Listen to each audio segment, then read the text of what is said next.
é também falar sobre vida, né? Então, por isso que é tão importante a gente se conscientizar sobre esse fenômeno tão triste, para que a gente aprenda a viver melhor e levar mais vida e compaixão também aos nossos próximos. Então, primeira parte, os aspectos sociais do suicídio.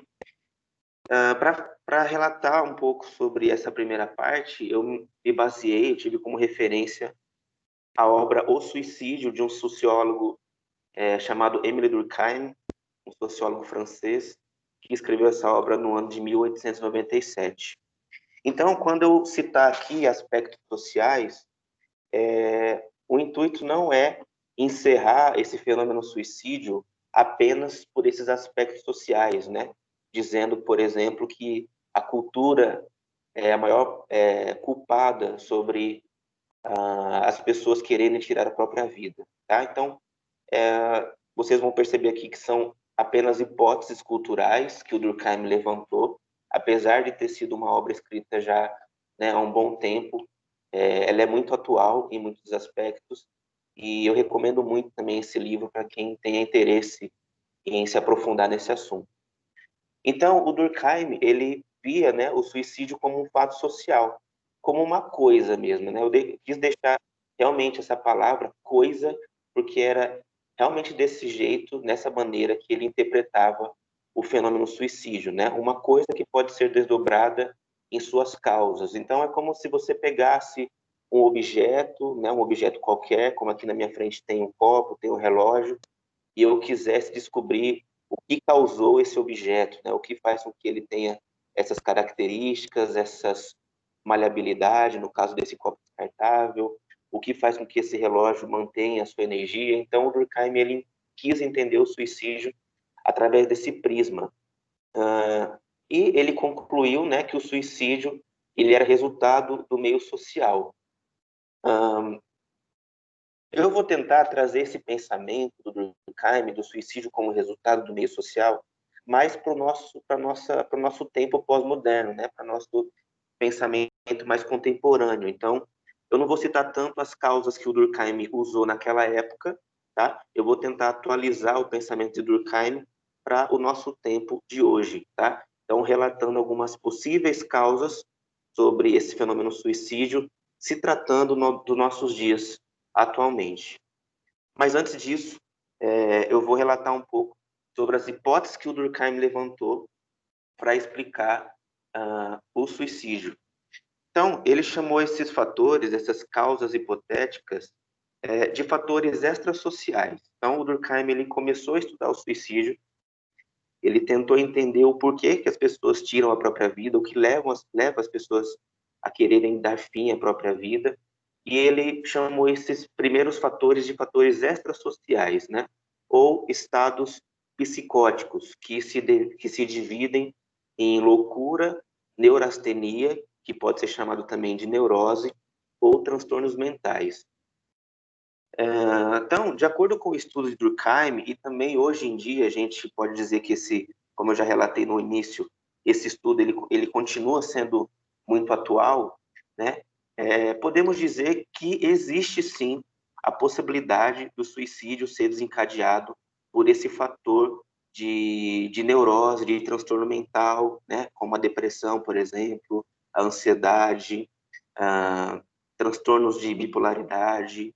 Então, a gente vai ver que, muitas vezes, o indivíduo que pensa em tirar a própria vida, ele tem, sim, né, alguns desses transtornos, possivelmente, mas, por incrível que pareça, não é ou não são, né, as causas principais do suicídio, não são as causas principais que fazem com que o indivíduo queira tirar a própria vida. O que a gente pode dizer sobre essas primeiras causas hipotéticas é que elas podem estar como pano de fundo, né, de qualquer evento que venha a desencadear o suicídio, tá? Outra coisa que a gente vai perceber também é que, na verdade, existem diversos fatores, né, diversas variáveis que influenciam para que a pessoa tire a própria vida. Então, essas são as primeiras causas hipotéticas, tá? Elas explicam, sim, a possibilidade do suicídio, mas não encerram esse mesmo fenômeno. Só para tirar uma dúvida, vocês estão conseguindo me entender muito bem? Está tudo tranquilo? Tranquilo, Randall. Se algum aluno quiser abrir o microfone, fazer alguma pergunta, pode levantar a mão e aí a gente vai mediando as questões, tá bom? Se quiserem Tá deixar no certo. chat também. Tá certo. Tá tudo tranquilo, estou indo muito rápido, tá tranquilo, tá tudo bem assim? Pode ficar tranquilo, tá ótimo. Tá bom, então. Então, vamos passar agora para outras possibilidades, né, de explicação para esse fenômeno do suicídio, que o Durkheim chamou de estados psicológicos normais, né? O que seriam esses estados psicológicos normais? Dentro de uma realidade psíquica onde o indivíduo consiga manter a sua vida de uma forma funcional, onde ele consiga trabalhar, onde ele consiga cuidar de si mesmo, cuidar da sua família, aí fica a questão: será que nessas condições normais, né, ditas normais, não vou entrar aqui na questão do que seria normalidade, porque isso é um assunto muito abrangente, tá? Mas vamos ficar nessa compreensão mais comum que a gente tem de normalidade. O Durkheim, então, ele questionou se determinadas populações, né, mais específicas, têm uma tendência maior a cometer suicídio, né? Então, a gente pode ver que, sim, existem algumas populações, como, por exemplo, o povo da Nova Zelândia, né, ou o povo, se eu não me engano, do Japão, que tem índices muito altos de suicídio. E além disso, né, temos também a questão aí se o suicídio ele pode ser uma questão também ou ter como causa a hereditariedade, né? Por exemplo, se temos casos na nossa família, será que temos mais chances de querer tirar a própria vida, de cometer o suicídio? O Durkheim vai dizer que sim. Estudos atuais também vão apontar que sim, né? Então, por isso, né, aqui vai a primeira provocação, por isso da gravidade desse assunto, por isso que é tão importante a gente ter consciência e quebrar um pouco esse paradigma, né, de ter dificuldades de tratar esse assunto do suicídio, de conversar sobre isso, porque isso pode estar escondido, né, em qualquer local, em qualquer casa. Esse fenômeno ele é muito sutil, né? Ele é muito traiçoeiro, podemos dizer, né? Então, temos sim como causas hipotéticas determinadas populações e temos também a questão da hereditariedade. Mas lembrando mais uma vez, é importante grifar isso, né? Caso alguém esteja notando, que isso não encerra o fenômeno do suicídio, tá? Então, como eu disse, o fenômeno do suicídio envolve diversas variáveis que a gente ainda vai ver durante essa minha fala. Outras causas hipotéticas, então, é se o suicídio ele pode ser influenciado, né, ele pode ser desencadeado, melhor dizendo, pelos fatores climáticos, né, se o clima, a temperatura influenciam na questão dos humores dos seres humanos. E a resposta também é sim, tá? Tanto que países mais frios tendem a ter uma taxa de suicídio muito maior, né? Isso é explicado também por questões fisiológicas e questões biológicas, né? Por exemplo, diminuição de vitamina D, né? Que é uma vitamina que recebemos diretamente do sol. As pessoas tendem a ficar em lugares mais escuros, tendem a viver mais solitárias, né? Por conta do frio, tendem a ficar mais tempo isoladas. Então, tudo isso também são fatores que desencadeiam pensamentos suicidas. Vamos entrar agora numa outra questão aqui, de um outro pensador também que nos ajuda muito a pensar sobre o suicídio. Apesar de ele não ter tratado sobre esse tema diretamente, ele trouxe vários insights que a gente pode atrelar ao estudo do suicídio. E esse conceito que ele trouxe se chama mimesis, tá? Eu vou explicar o que é o mimesis e por que ele é tão importante se tratando da questão do suicídio, apesar de, como eu disse, esse autor, o René Girard, não ter tratado diretamente sobre esse assunto, tá? O que seria a mimesis? A mimesis é a explicação do surgimento da cultura, é como surge a cultura, como surge a moda, como surgem determinados valores, determinados comportamentos, né? O que é mimesis? Mimesis é imitação, mimético, né? Imitação.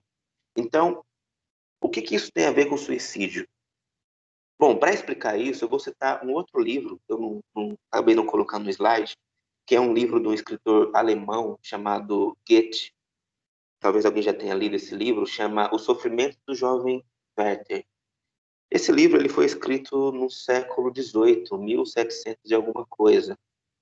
E é um romance, a história de um jovem que é muito apaixonado por uma garota e ele tenta de todas as maneiras conquistar essa jovem, né? Ele tenta se aproximar dela, ele tenta escrever cartas para ela, mas o que ele ganha é apenas a rejeição. E no final desse romance, o Werther decide tirar a própria vida. Quando esse livro foi lançado, ele alcançou um enorme sucesso e também, em contrapartida, as taxas de suicídio na Alemanha aumentaram de forma drástica. Então, esse fenômeno também ficou conhecido como o fenômeno Werther, né? As pessoas começaram a ler esse livro e, por questão de mimesis, questão de imitação, né, vendo os outros cometerem esse ato, o fenômeno Werther, então, ganhou corpo. Isso explica também porque o suicídio não é tão debatido nas mídias sociais. Por isso que o suicídio não é tão trabalhado, né, por exemplo, em alguns canais de TV, canais abertos ou fechados, independente disso, né, ou pagos, melhor dizendo, porque esse fenômeno Werther é um fenômeno real. Então, temos que ter toda a cautela e toda a consciência para tratar sobre esse assunto do suicídio. Porque, segundo René Girard, o ser humano ele age por mimesis, né? Isso explica a moda, isso explica nossos comportamentos, isso explica nossas crenças, isso explica nossas vontades, nossos desejos, né? Então, o ser humano, visto por essa teoria, ele não é tão racional assim. Ele passa a ser visto, às vezes, como impulsivo, né? Muito mais nos dias de hoje, onde a gente sofre uma crise muito grande de referências, né? Não sabemos muito bem aonde queremos chegar, aonde queremos ir, e acabamos imitando as pessoas, imitando os outros, ou apenas sendo passivos diante da nossa cultura. Então, isso que explica a mimesis, isso que explica o fenômeno Werther, e isso que explica a possibilidade de taxas de suicídio aumentarem conforme sua divulgação, né? Mais para frente eu vou comentar um pouquinho sobre o que o Covid está fazendo em relação a isso, né, nas pessoas. Existe sim um aumento na taxa de suicídio por conta do coronavírus, mas é totalmente delicado publicar isso em números, né, por conta desse fenômeno Werther e por conta desse conceito de mimesis. Além disso, o mimesis ele é a imitação, também se tratando de suicídio, da violência contra si mesmo, tá? Outra reflexão aqui, né, para abrir um parênteses, já que a gente está tratando aqui de pessoas, né, futuros profissionais da saúde, é importante, gente, que a gente tenha bons comportamentos. É importante que a gente respeite, né, a nossa ética profissional, porque nós somos todos guiados pela mimesis, tá? Então isso já é como que uma preventiva, isso já é uma orientação para lidar com o suicídio, né?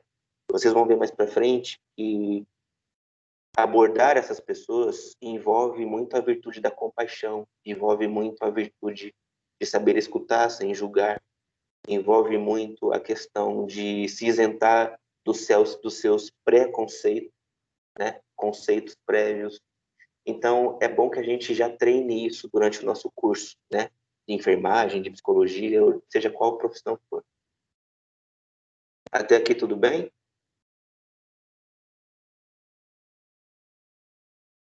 Tudo certo. Tudo bem, professor. Alguém gostaria de fazer alguma pergunta e não está conseguindo acessar o chat?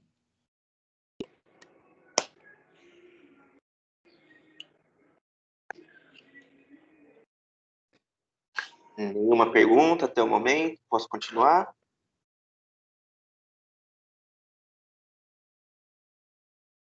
Camila? Oi, acredito que sim, Randall. Pode dar continuidade, então. Ok. Então, percebemos aqui, né, já encerrando a nossa primeira parte, então, que o suicídio, ele tem algumas causas sociais, tá? Daquelas que... na verdade, o Durkheim falou mais em causas hipotéticas, né, me perdoe, e agora sim vamos falar sobre as causas sociais do suicídio. Bom, aquelas causas hipotéticas que eu comentei anteriormente, elas são algumas variáveis para o fenômeno do suicídio, tá? Mas elas são as variáveis mais fracas que existem.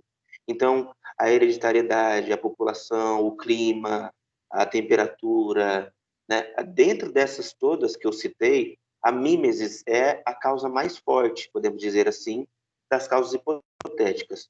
Agora, trazendo esse pensamento de Durkheim, né? Na época, ele citou que o contexto social era muito pesado e influenciava demais na taxa de suicídio naquela época. Ele citou, então, estudos de religião, estudos da cultura, estudos de literatura, mas acho que ficaria muito pesado a gente passar por todos esses detalhes, e eu optei, então, por trazer esse mesmo raciocínio de Durkheim para a nossa atualidade, para aquilo que a gente consegue vivenciar, ver, sentir e também criar um juízo de valor sobre isso, tá? Que seria, então, os fatores sociais contemporâneos que fazem com que as pessoas tenham pensamentos suicidas ou que também faça parte dessas variáveis que fazem com que a taxa de suicídio aumente.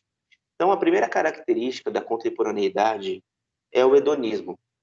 O que é o hedonismo? O hedonismo é a busca da vida apenas pelo prazer. É o prazer pelo prazer. Então, eu quero ter uma vida de riqueza, de fama, de honrarias, de muito prazer, obviamente, de muitas viagens, com muitos seguidores no Instagram, com muitas curtidas, com muitas festas, com um corpo ideal, com um cabelo ideal, com roupas ideais, o carro ideal, a casa dos sonhos. Então, é a vida inteira. Claro que isso são objetivos legítimos, tá? Não estou condenando isso, mas é ver a vida somente a partir desse prisma, o prazer pelo prazer, tá? Não dando espaço, por exemplo, para o limite, não dando espaço para realidade que nem sempre está no nosso controle, não dando espaço para possíveis frustrações e maneiras mais funcionais de lidar com isso. Então, quando a cultura ela prega esse hedonismo excessivo, né? Você precisa sentir prazer, você precisa viver com prazer, ela está nos dizendo que uma vida sem isso é uma vida que não vale a pena. É uma vida que não vale a pena porque ela não traz prazer, né? Mas será que isso tem sentido? Será que uma vida deve ser guiada apenas pelo prazer? Além disso, temos como outro fator da nossa contemporaneidade a obrigação de ser feliz. Quanto mais você deseja ser feliz, mais infeliz você fica. Isso é uma verdade psicológica muito pouco divulgada nos meios sociais, muito pouco divulgada nas redes sociais e que muito nos manipula e que muito nos deixa tristes, né? A obrigação do ser humano está bem o tempo todo. Aqui feliz ou felicidade, né, é quase que uma coisa angélica, uma coisa muito metafísica, uma coisa anti-humana, antinatural, porque é impossível ser feliz o tempo todo. Então, por isso que é importante a gente estar atento a isso.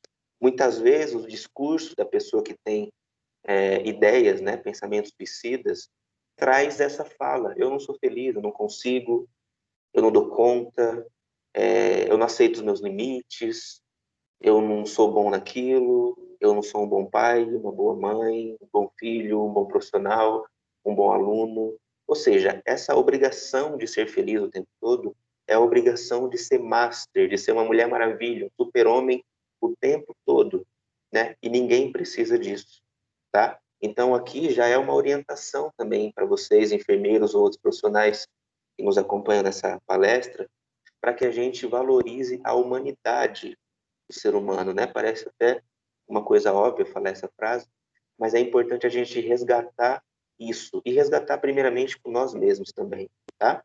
Outro fator, então, outra variável é o peso do sucesso. Por quê? Ao mesmo tempo que a obrigação de ser feliz nos torna infelizes, muitas vezes a gente consegue alcançar esse sucesso. A gente consegue alcançar esse sucesso profissional, esse sucesso financeiro, familiar, espiritual, mas chegando no topo, a pedra cai novamente, né? Como você tem no começo do mito de Sísifo. Isso também é um relato muito comum das pessoas hoje. Eu tenho tudo, eu consegui alcançar, mas eu não consigo ver um sentido na minha vida. Eu alcancei um estado de niilismo, né? De não acreditar em nada, de não conseguir mais sentir prazer, apesar de ter sucesso. O sucesso passa a ter um peso. Por quê? Porque como é possível que eu não consiga ter a alegria de viver tendo conquistado tantas coisas? Então, isso também é uma crítica que a gente deve fazer ao pensamento, né, contemporâneo. Outra questão é a euforia entediante. Apesar de parecer dois termos contraditórios, o que seria essa euforia entediante? É o que fecha esse ciclo, né, dos fatores sociais. Como eu busco excessivamente a felicidade, às vezes eu acabo encontrando apenas o tédio e praticando aquilo que nós psicólogos chamamos de coping, né? Eu vou querer apenas racionalizar a minha vida, racionalizar o meu tédio, e muitas vezes essa racionalização pode vir através de um pensamento suicida, como por exemplo, já que eu não alcancei todo esse sucesso, já que eu não sou tão famoso, tão honrado, tão independente, né? E só me falta o tédio, então por que estou aqui? Qual é o sentido de estar vivo? Né? Isso que significa a euforia entediante. Estamos diante de uma sociedade da abundância, né? De estímulos constantes e, ao mesmo tempo, uma sociedade totalmente desnorteada, né? Ou também entediada e cansada. Então, esses são alguns fatores sociais que podemos apontar sobre causas do suicídio de um ponto de vista social. Já terminando, então, essa primeira parte, espero que não esteja cansativo para vocês, espero que esteja interessante, espero que esteja conseguindo levar conhecimento a todos. Tendo falado, então, dessa primeira parte, desses primeiros aspectos sociais, vamos falar agora sobre tipos de suicídio, tá? E como que a gente pode entender o suicídio, dividindo ele em diversos tipos, né? Isso também vem da obra de Durkheim. Alguns autores atualizaram esse pensamento, mas ele continua sendo atual, ele continua sendo uma chave de interpretação para esse fenômeno do suicídio. E por que é importante a gente ter isso em mente? Porque o suicídio, apesar de parecer um ato, né, de tirar a própria vida, ele também apresenta uma série de classes, podemos dizer assim, né, de tipos, né? Até mesmo por conta disso eu dei o título da palestra de causas e tipos de suicídio, né?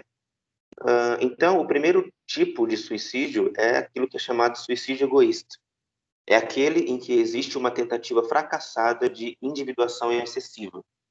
O indivíduo se encontra cada vez menos integrado ao meio social, por estar também este totalmente desintegrado. É a crise da alteridade. O que significa isso? Como que a gente pode entender isso, né? Como que a gente pode atualizar esse pensamento para os nossos dias? As redes sociais fazem isso, né? A tentativa da gente se construir excessivamente somente a partir de nós mesmos, né? Existe muito esse discurso, né? Seja ator da sua própria vida, seja o dono da sua própria vida, mas isso é muito perigoso porque, sem perceber, acaba colocando um peso muito grande no indivíduo, acaba colocando um peso muito grande no ser humano, nessa pessoa em evolução e que vai estar em evolução constantemente, né? Por que eu cito a rede social como exemplo? Porque a rede social, ela dá essa falsa impressão que nós estamos nos construindo sozinhos, sem a mediação do outro. sem a alteridade. Alteridade significa o quê? Tudo aquilo que não sou eu, tudo aquilo que é o outro, né? O ser humano precisa dessa validação do outro. Isso é um instinto nosso. A gente precisa da validação da nossa mãe enquanto criança, a gente precisa da validação dos nossos amigos enquanto adolescente para integrar ao grupo, a gente precisa da validação de outros profissionais, do nosso chefe, de amigos de profissão, para que a gente tenha uma validação interna também. A partir do momento que o indivíduo ele quer buscar essa validação de uma forma individualista e de uma forma excessiva, né, não levando em conta essa alteridade, o que é essa alteridade? Esse outro, né, que também é importante para mim, esse indivíduo ele não vai aguentar esse peso excessivo do individualismo, né? Então, essa variável, esse tipo de suicídio, é aquele suicídio que ocorre, que acontece quando esse indivíduo entra num isolamento extremista. Ele tenta, de todas as formas, se validar sozinho, construir a si mesmo sozinho, e como isso não é possível, porque a gente, né, como já dizia o famoso Aristóteles, né, somos sociais, se a gente optar por esse caminho, com certeza vamos calhar num cansaço físico e mental muito significativo, o que leva muitos indivíduos a tirarem a própria vida. O segundo tipo de suicídio é o suicídio altruísta obrigatório. É o eu, a pessoa, que se mata por acreditar numa causa maior. Ao mesmo tempo, é um comportamento motivado por um valor determinado pela sociedade, mais especificamente pela religião, por algumas religiões. Aqui a minha crítica não é a nenhuma religião, tá? Aqui é simplesmente um dado onde pode surgir algum tipo de suicídio, tá? A gente pode citar aí, por exemplo, algumas religiões que valorizam, então, a não existência como um valor, como o hinduísmo, o budismo, o jainismo, né? Sendo que o pós-vida desta realidade mundana é algo irrelevante, tá? Podemos citar, por exemplo, o 11 de setembro, né? Com certeza, aqueles pilotos cometeram um suicídio, mas acreditando estarem cumprindo uma missão ou lutando por uma causa maior. Então, esse tipo de suicídio, ele é classificado como suicídio altruísta obrigatório. É quando o indivíduo, quando a pessoa acredita que tirando a própria vida, ela está dando a vida por uma causa maior, tá? Aqui não estou entrando no mérito da causa em si ou da religião em si, tá? Mas olhando o fenótipo, né, do fenômeno, olhando a grosso modo, né, é também tirar a própria vida. O último tipo de suicídio, tá, é o suicídio anômico. O Durkheim ele também falou de um suicídio fatalista. Eu não citei eu não vou citar esse tipo de suicídio porque ele é muito semelhante ao anômico, tá? Provém do fato de que as atividades humanas estão desordenadas. Isso geralmente se manifesta por uma crise, seja política, econômica, ou essa que a gente está enfrentando agora, por conta da pandemia, por conta do coronavírus. E anomia significa ausência de leis, anarquia, falta de ordem, dificuldades de encontrar funcionalidade na sociedade. E temos como exemplo a crise econômica, a crise política, o desemprego, a viuvez. E aqui eu gostaria de citar o coronavírus, tá? O isolamento social tem causado um aumento significativo em quadros de depressão, ansiedade generalizada, tristeza e, consequentemente, pensamentos suicidas, tá? Então, toda vez que a sociedade apresenta esse estado, né, de falta de ordem, onde não conseguimos alcançar um equilíbrio, uma homeostase, o indivíduo, né, as pessoas também acabam refletindo em si mesmas esse estado de desordem, né? Então, as taxas de suicídio, né, como eu disse, segundo alguns estudos vêm apontando, por conta do coronavírus, da pandemia, tem aumentado um pouco, tá? Justamente por essa questão de desordem, onde o indivíduo não consegue mais se encontrar, né? Como os exemplos aí citados, o desemprego, Às vezes a pessoa ela perdeu a funcionalidade, às vezes o emprego ou o casamento ou alguma situação social era o que dava sentido à vida dessa pessoa, e quando ela perde diante de uma crise social, diante de uma pandemia, né, ela acaba perdendo também a funcionalidade da própria vida. Abrindo um parênteses aqui sobre esse tipo de suicídio, ele foi exemplificado num filme, se eu não me engano, chama... como que é o nome daquele filme? Em Busca da Liberdade, uma coisa assim, não lembro agora. É com Morgan Freeman esse filme. É um filme um pouco antigo, da década de 90, se eu não me engano.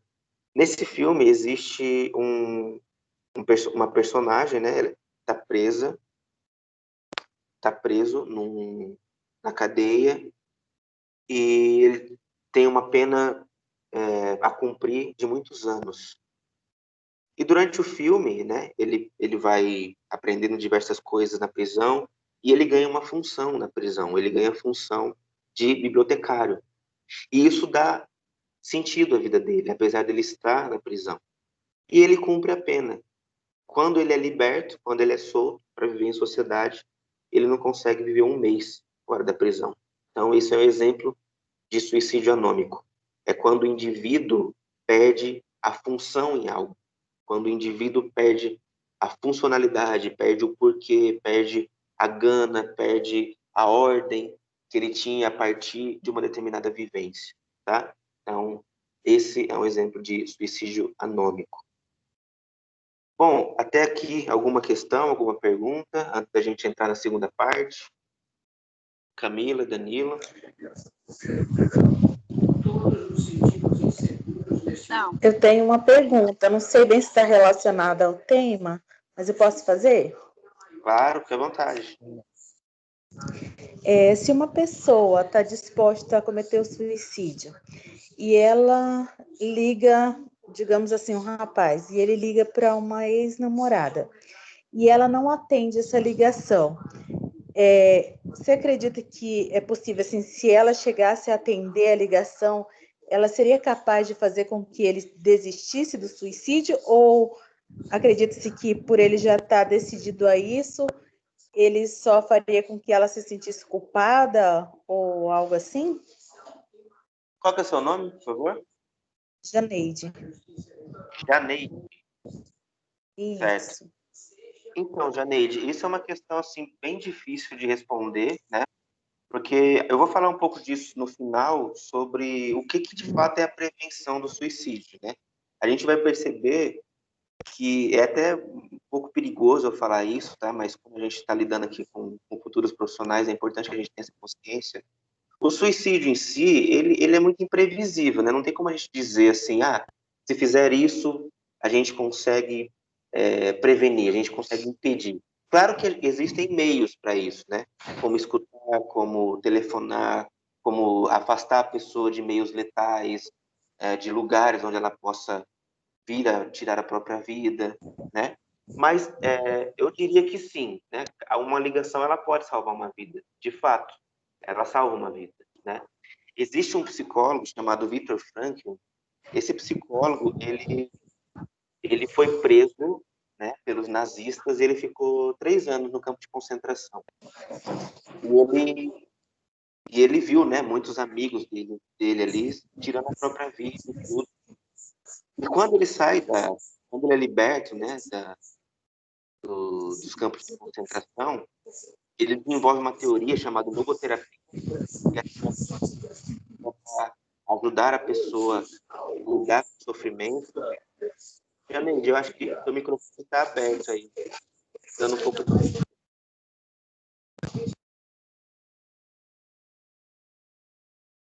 Agora fechou. Estava dando um pouquinho de eco. Então, ele conta um fato parecido com o que você me perguntou agora, né? Ele estava no consultório dele e uma paciente ligou para ele de madrugada. E aí ele deu todas as razões possíveis para essa pessoa não tirar a própria vida, né? Dizendo que a vida tinha sentido, que a pessoa tinha uma família, tinha uma carreira, enfim, né? Tinha diversos motivos para se manter viva, diversos motivos para continuar. E a frase dessa pessoa, né, para o Viktor Frankl foi a seguinte: olha, você não me convenceu com nenhum argumento, mas por você ter me escutado, eu não vou tirar minha vida. Então, a gente vai perceber mais para frente que o saber ouvir, o saber escutar é sim uma maneira de prevenir o suicídio. Nem sempre é a argumentação o que vale, né? Então, eu responderia a sua pergunta dizendo que sim, tá? É possível prevenir o suicídio através disso, mas é muito delicado responder isso assim, falando que todas as vezes isso vai acontecer, tá? A gente vai se aprofundar um pouco mais nisso, quando a gente tratar na terceira parte do que a gente pode fazer diante do fenômeno do suicídio em caráter preventivo, tá bom? Espero ter respondido a sua pergunta. Tem mais uma aluna, obrigada. Tem mais uma aluna que está com a mão levantada, Eliana Cristina Gomes. Você gostaria de fazer uma pergunta? Sim, gostaria. Boa noite. Boa noite. Eu queria perguntar assim, toda pessoa que comete suicídio tem necessariamente algum transtorno mental? Não, não necessariamente, tá? A pessoa pode cometer suicídio a qualquer momento, tá? Isso é uma verdade. Mas, assim, a grande parte tem um histórico de transtorno mental, tá? Não são todos os casos, mas diria que a grande parte sim. Mas isso não é um determinante, tá bom? Certo, Elaine, né? Eliane ou Eliane. Elaine? Eliane. Tá, Eliane? Então, assim, é comum, tá? Podemos dizer que é mais comum que as pessoas que cometem suicídio tenham um histórico com algum transtorno mental, mas isso não é um determinante, tá? Algumas doenças... Qual que é o transtorno mais recorrente? Desculpa, eu não entendi.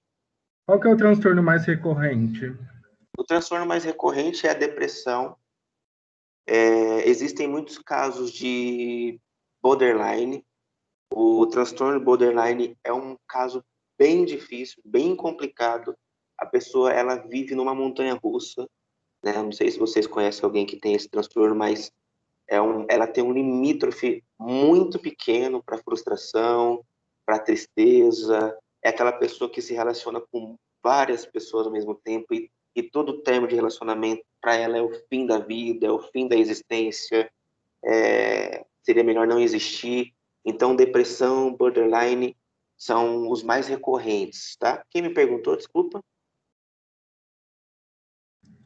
É o Aleph. O Aleph. Então, esses são os mais recorrentes, o Aleph, né? Obrigado. Nada. Mais alguém tem pergunta, Camila? No momento, não. Aí, se aparecer alguma coisa aqui no chat ou alguém levantar a mão, eu repasso. Tá compreensível? Tá dando para assimilar? Tá tudo bem até agora? Tudo certo. Então tá. Então vamos partir para a segunda parte. Então, essa segunda parte, a gente vai falar um pouquinho sobre os aspectos psicológicos do suicídio, tá? Quais são as características mais comuns, respondendo até de forma mais aprofundada a pergunta da Eliane, quais são, e também do Aleph, quais são os aspectos mais comuns, né? Os aspectos psíquicos, psicológicos da vida mental que se apresentam diante do suicídio, né? O primeiro deles, né, é a depressão maior. Então, esse é um quadro muito comum, é um quadro típico que se apresenta diante das pessoas que querem tirar a própria vida, tá? E aqui é importante a gente diferenciar, isso é muito importante, tá? Muito importante mesmo, né? Vocês que já são enfermeiros formados ou que vão se formar, é importante a gente ter claro a diferença entre depressão e tristeza, tá? A tristeza é algo natural, é natural sentirmos tristeza. Não somente natural, como necessário. Uma pessoa sem tristeza é uma pessoa que não consegue aprender, não consegue evoluir. Nós gostamos da tristeza, tá? Por isso que eu citei lá no começo, né, sobre as características sociais, que é importante a gente humanizar o ser humano. Apesar disso parecer uma coisa óbvia, né, humanizar o ser humano, mas vocês entendem, né, o sentido que eu quero dar a isso. É a gente realmente levar humanidade para o outro, né? A profissão de enfermeiro, né, é uma profissão, acho que uma das mais bonitas que a gente tem, né, no mundo, porque é essa busca de lidar com a dor, de lidar com o sofrimento, sem esquecer da humanização, né? Na minha pós em dor, na UFSCar, nós temos lá uma matéria sobre cuidados paliativos, né? E é muito focado essa questão de você não esquecer que você está lidando com uma pessoa, lidando com um ser humano, tá? Por que isso está atrelado a fazer a diferenciação entre tristeza e depressão, tá? Porque a depressão é um estado de vida onde a pessoa não quer fazer mais nada, ela não tem mais vontade de fazer nada, ela não sente prazer em nada, ela não tem resquício de esperança, de vida, é um estado totalmente letárgico, né? Dominado pelo pessimismo, ao contrário da tristeza. A tristeza é algo mais esporádico, é algo que faz parte da vida, né? Não somente faz parte, como eu disse, mas que é necessário para a nossa evolução. Bom, a segunda característica, o segundo aspecto é a desesperança. Então, para esse aspecto, o futuro ele é visto sem perspectiva, tá? Enquanto terapeutas, né, vou chamá-los também de terapeutas, porque vocês são cuidadores ou serão cuidadores, né? É importante que a gente perceba isso na fala das pessoas que pensam tirar a própria vida. O quanto elas ainda têm de esperança, qualquer raio de esperança, né? Aqui cito até mesmo Jesus, né? Dizia: a sua fé basta para que ela seja uma semente de mostarda. A esperança é a mesma coisa. Basta que ela seja mínima e aí é nessa brecha que vocês como cuidadores devem entrar. Então, uma pergunta simples. Você tem esperança?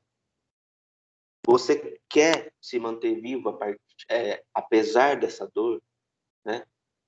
Você tem perspectiva de vida? Você consegue olhar para o seu passado e ver que ele tem muitas coisas boas? Aumentar a perspectiva desse paciente, para que, consequentemente, ele tenha mais esperança. Terceiro aspecto, terceira característica é o vazio.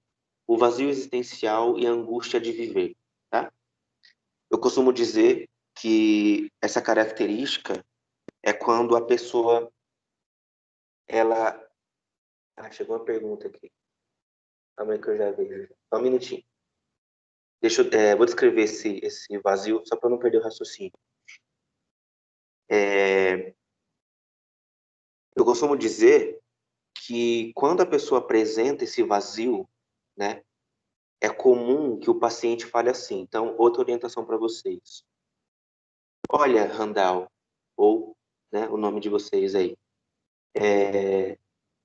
já não é mais uma questão de sentimento e nem de pensamento. Não é uma questão de me sentir bem, me sentir mal, ou não ter mais vontade, não ter mais gana, não sentir mais prazer, ou de mudar o meu pensamento, rever a minha história, ressignificar. Já não é mais isso. A questão é um vazio. Eu sinto um vazio. Podemos dizer, então, que a existência dessa pessoa está doente. Para onde ela olhar, para onde ela se dirigir, ela só vai encontrar esse vazio, tá? Então, que orientação a gente pode dar diante desse vazio existencial? A gente pode perguntar para o paciente assim: você consegue ver algo de valor em sua vida? O valor não é financeiro, tá? O valor é uma coisa que transcende a pessoa. Então, por exemplo, família, uma causa pela qual ela vai lutar, por exemplo, uma religião, uma espiritualidade, um esporte, uma conquista que essa pessoa teve durante a sua história de vida. A gente resgata a pessoa do vazio apresentando o valor para ela. Porque o valor é um valor transcendente. Oi? Alô? Uma pergunta, Joelma. Diga. Esse vazio eu tenho. Eu passei em psicólogo, mas eu não consegui assim, ver diferença, continuam. Certo. Então, Joelma, né? Isso. Como eu estou explicando, né, Joelma? O seu terapeuta, né? Quem sou eu para orientar os terapeutas, tá? Mais humildemente aqui, tá bom? O que eu entendo a partir desse vazio, tá? Como vocês viram aí no meu currículo, eu trabalho com aceitação e compromisso, tá? Muitas vezes eu pergunto assim para o paciente: o que você gostaria de deixar de pensar e deixar de sentir? Tem uma dinâmica, tá? Dessa terapia. Aqui não vai ter como explicar, né? Obviamente, até porque vocês não estão me vendo e também não seria muito viável explicar por aqui. Mas eu vou tentar escrever mais ou menos o que seria isso. Eu faço essa pergunta para o paciente: o que você não gostaria de pensar e sentir? Qual que é a possibilidade ou a probabilidade de você não pensar ou sentir isso nos próximos 5 dias? Muitas vezes a resposta é nenhuma. Então, a gente percebe que esse vazio não é somente uma questão de raciocínio, de lógica, de cognição, de conhecimento, de intelecto, de sensibilidade. Esse vazio é um vazio transcendental, é um vazio da existência doente. Claro que isso vai demandar, isso daria uma palestra, né? Isso daria uma palestra de 1 hora, 2 horas, de como lidar com esse vazio, e também não é a minha intenção aqui encerrar esse assunto. Mas, como eu disse, tá? A gente tenta resgatar a pessoa desse vazio através de valores. Falar de valores também daria outra palestra, porque o termo valor hoje ele está muito pobre, né? As pessoas entendem o valor hoje de uma maneira muito pobre. O valor é uma coisa que vai muito além de você gostar de algo, tá? O valor é o que dá sentido à sua vida. Então, respondendo a sua pergunta, Joelma, né? Quer dizer, não foi nenhuma pergunta, né? Você fez um comentário. E assim, né, não posso orientar o seu psicólogo a como trabalhar essa questão, que cada um tem a sua abordagem, mas eu diria que é preciso trabalhar a busca de sentido na vida, tá? E entrar nesse assunto demanda muita terapia, demanda muita escuta genuína da minha parte, né? Ou da parte do seu terapeuta, muita isenção de julgamento, de preconceito, para resgatar os valores da sua vida. E assim você conseguir encontrar um sentido que transcenda os seus pensamentos, os seus sentimentos e faça você viver além da mente, tá? Por isso que a terapia que eu uso é aceitação e compromisso. Compromisso com o quê? Com algum valor. Qual valor? Isso você descobre durante a terapia. Então, eu vou tentar responder aqui. O Danilo mandou uma pergunta. A depressão é uma das maiores causas de morte no mundo.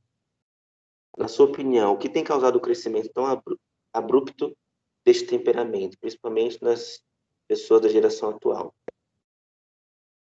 Bom, eu acredito que aquelas causas que eu apresentei, aquelas causas sociais, elas sejam fatores essenciais para se explicar o aumento do número de diagnósticos de depressão na nossa atualidade. A obrigação de ser feliz, a obrigação de estar bem o tempo todo, a obrigação, né, ou a busca, melhor dizendo, de validação externa excessiva, buscar excessivamente a validação, tá? Um parênteses aqui para essa resposta. Assim que acabar a palestra, eu vou pedir para vocês, claro que eu não sei se o Danilo e a Camila vão passar alguma tarefa, mas façam isso que eu vou dizer para vocês.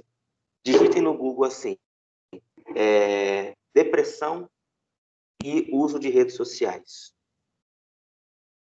Vocês vão ver, chutando baixo, talvez no mínimo 100 artigos sobre isso, tá? As redes sociais têm aumentado drasticamente, principalmente o Instagram, tá? As redes sociais que menos fazem mal para a gente é o YouTube e Spotify, mas o Instagram em primeiro lugar, Facebook em segundo, Snapchat em terceiro, e o WhatsApp também faz, mas nem tanto. As redes sociais também têm feito com que as pessoas fiquem totalmente depressivas, tá? Então, recapitulando, a obrigação de ser feliz, a obrigação de estar bem o tempo todo, o esquecimento da sua humanidade, do seu limite, né? O uso excessivo de redes sociais.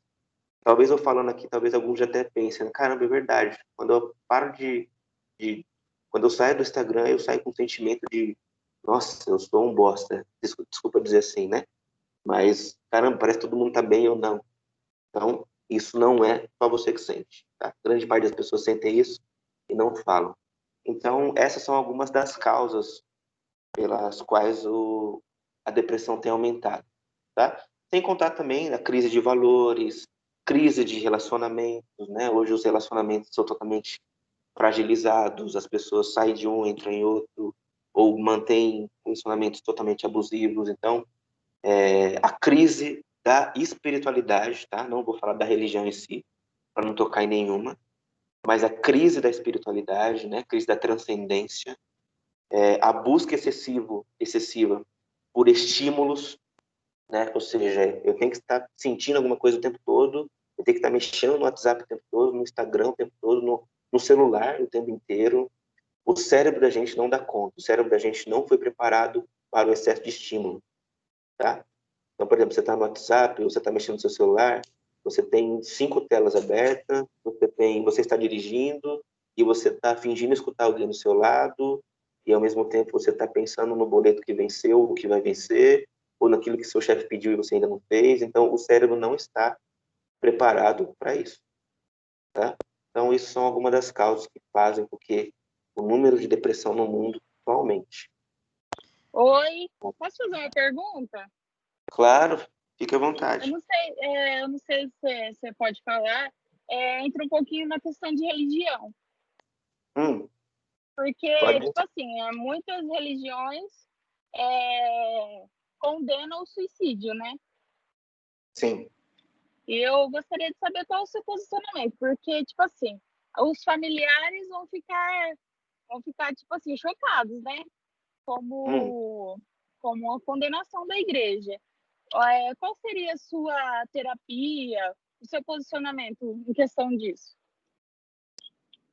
Eu não entendi. A minha opinião sobre o suicídio em si? Não entendi direito. Não, tipo assim, ó, a igreja condenou o parente da pessoa que se suicidou.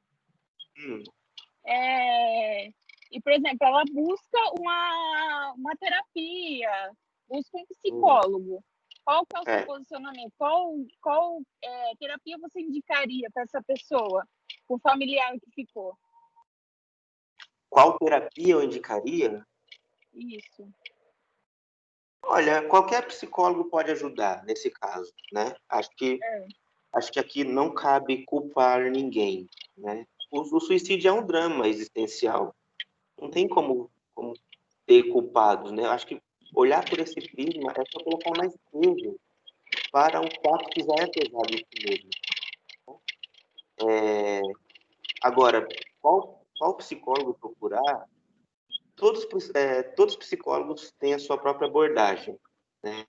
Tem a análise, tem a TCC, tem a logoterapia, tem a Gestalt. Eu creio que qualquer terapeuta pode ajudar. E aí também vai da identificação. Eu acho que vai mais do paciente, né? Se identificar com o seu terapeuta, com o estilo terapêutico, com o estilo de abordagem, né? Tem terapeuta que ele mais escuta do que fala, tem outro que é mais questionador, tem outro que é mais objetivo, tem outro que é mais prático, aí vai assim, vai dar empatia, né? Vai dar identificação. Acho que é mais ou menos isso. Era mais ou menos isso que você me perguntou? Sim. Ou não? E você acha assim, que a igreja tem que ter um posicionamento diferente em questão a isso? De não culpabilizar as pessoas? Isso. De não culpabilizar a família ou a pessoa que tirou a própria vida? A pessoa. A pessoa que tirou a própria vida? Isso. Eu acho que sim, eu acho que não tem como a gente culpar, né?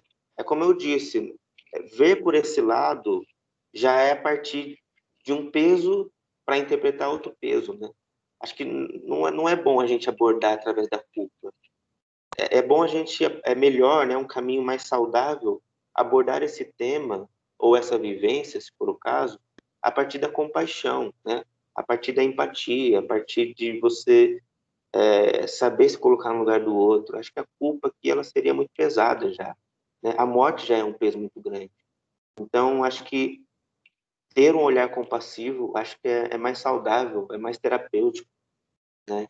Você imagina, você já tem um parente, né, que tirou a própria vida e ainda tem que lidar com a culpa. Então, acho que é muito pesado isso. Né, acho que a compaixão é mais leve. Randall, aqui é a Camila. Eu tô com... Obrigada, Carolina.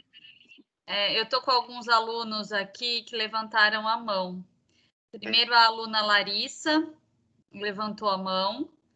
Depois o ex-aluno, né, o enfermeiro Aleph e Eliana Cristina.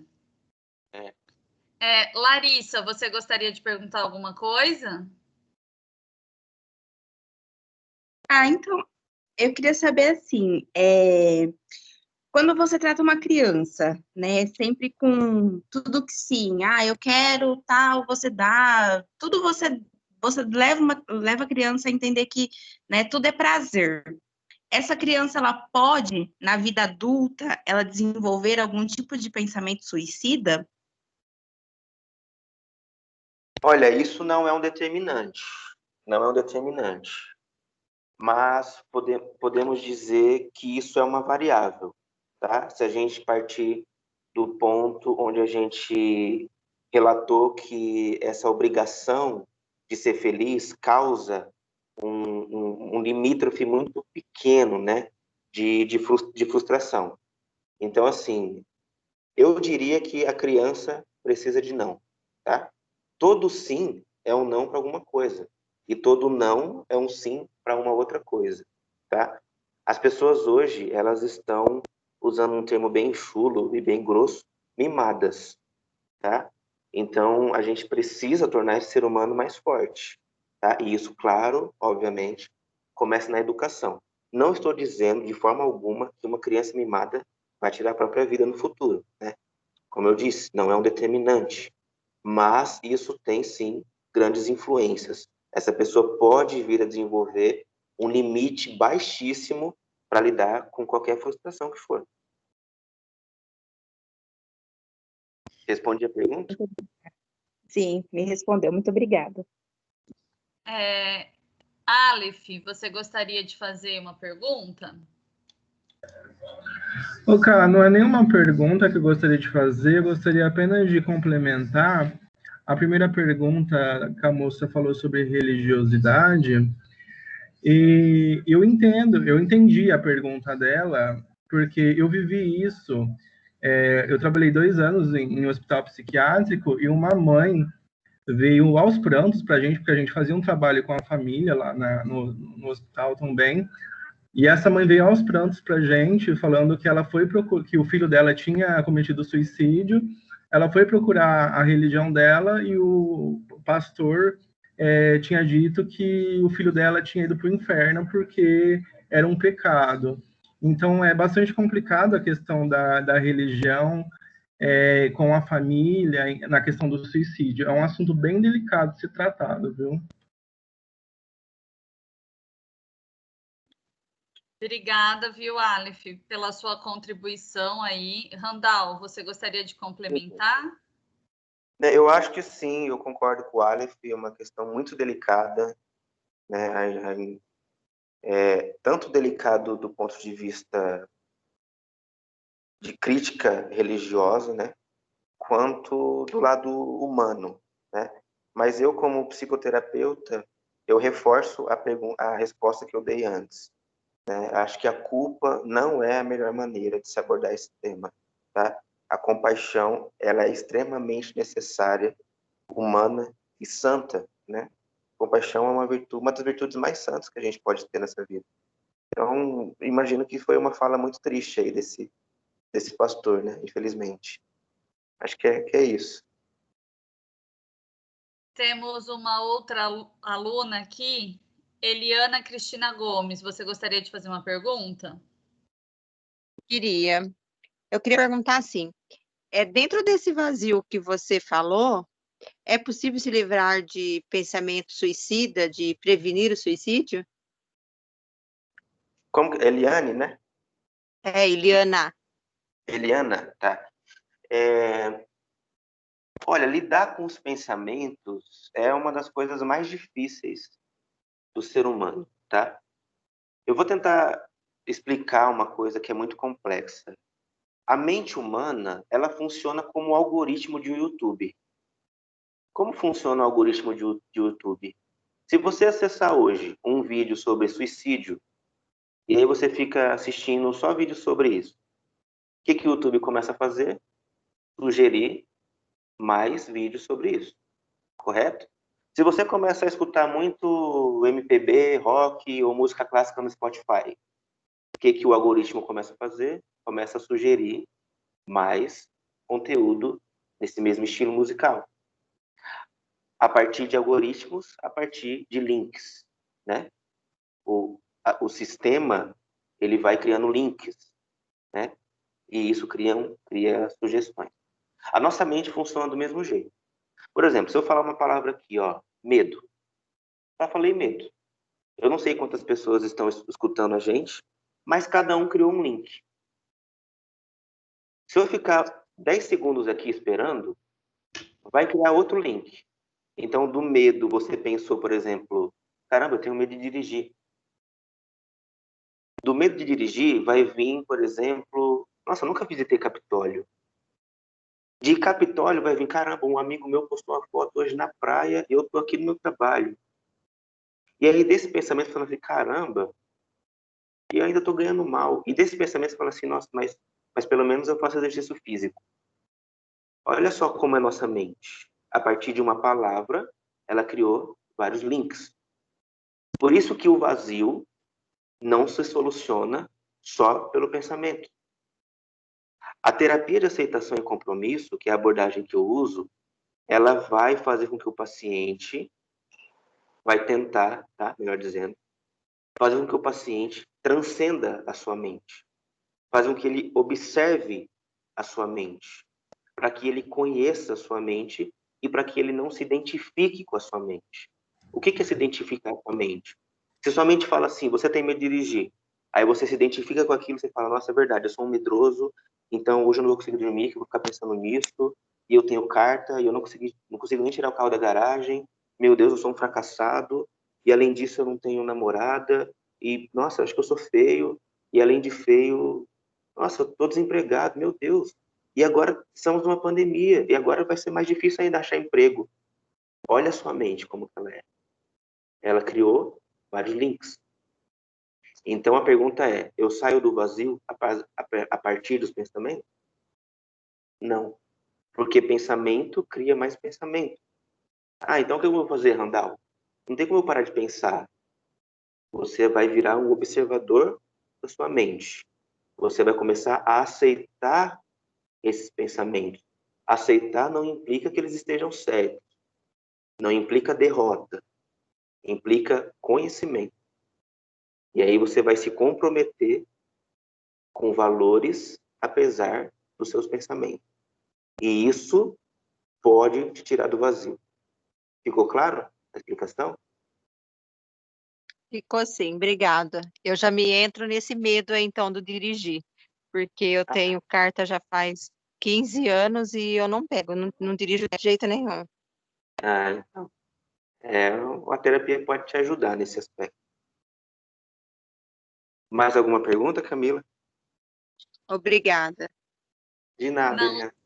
Não, Randall, até o momento não surgiram novos alunos aqui questionando. Eu acho que a gente pode dar continuidade e abrir no final, né? Pode ser, então.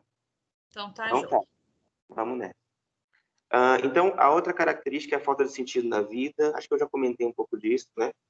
A ausência de causa para viver, a ausência de significado nas vivências e o niilismo. O niilismo é praticamente não acreditar em nada, tá? Então, isso também é outra característica psicológica de pensamentos suicidas ou de pessoas que pensam em tirar a própria vida.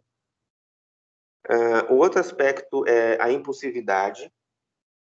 É uma das causas pelas tentativas de suicídio não consumado, né? Então, geralmente, quando a pessoa tenta se matar e não consegue consumar esse ato, se a gente for buscar no histórico dela, geralmente essa pessoa ela tem um caráter impulsivo, né?